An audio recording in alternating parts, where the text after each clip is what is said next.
রাহিম, আমাদের 5ই আগস্ট এই সরকার আমাদের প্রহসন করে 500 টাকা বাড়ি ভাড়া দিয়েছে, যেখানে আমাদের বস্তিতেও থাকতে দিবে না। আমাদের দাবি ছিল 20% বাড়ি ভাড়া, সেটা আমরা 12 তারিখ পর্যন্ত অপেক্ষা করেছি। তাদের কাছে দাবি ছিল যে 12 তারিখের মধ্যে যদি 20% বাড়ি ভাড়া না দেওয়া হয় তাহলে আমরা আন্দোলনে যাব, কিন্তু সরকার আমাদের সেই দাবি দাবা না মেনে বরঞ্চ প্রেস ক্লাবের সামনে আমাদের শিক্ষককে লাঞ্ছিত করেছে, গ্রেনেড মেরেছে, টিয়ার সেল মেরেছে।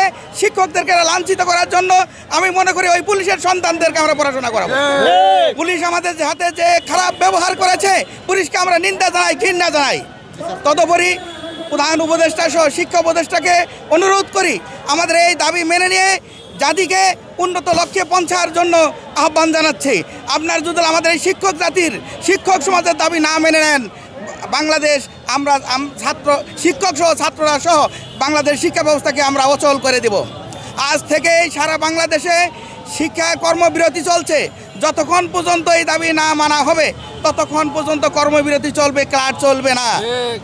তা আমাদের সরকারের কাছে আমরা অনুরোধ করি, আপনারা অনতিবিলম্বে 20% বাড়ি ভাড়া, 1500 টাকা মেডিকেল এবং কর্মচারীদের 25% উৎসব, 75% উৎসব ভাতা দিয়ে আমাদের এই দাবি যথাসময়ে মেনে নেন।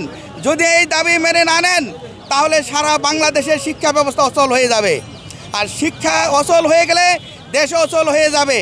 অতএব আমাদের দাবি মেনে নেন। পুলিশ যে আচরণ করেছে, আমরা শিক্ষক সহ সকল মিডিয়ার ভাইরা এই পুলিশদেরকে ধিক্কার জানিয়েছে। পুলিশ তারাও কোনো না কোনো শিক্ষকের কাছে পড়েছে, পড়া সত্ত্বেও শিক্ষককে দাড়ি ধরে টেনে হিঁচড়েছে, শিক্ষকের গায়ে রাবার বুলেট মেরেছে, শিক্ষককে রক্তাক্ত করেছে। এই জন্য আমরা শিক্ষক সমাজ পুলিশকে নিন্দা জানাই, ধিক্কার জানাই, ঘৃণা জানাই। আমরা টিচারদের পক্ষ থেকে এই সাংবাদিক ভাইদেরকে আমরা ধন্যবাদ জানাচ্ছি। আমি মোহাম্মদ রইসুদ্দিন বাদশাহ, সহকারী শিক্ষক, মৈদাম উচ্চ বিদ্যালয়, ভুরুঙ্গামারি, কুড়িগ্রাম। আমরা কুড়িগ্রামের শিক্ষক প্রতিনিধি।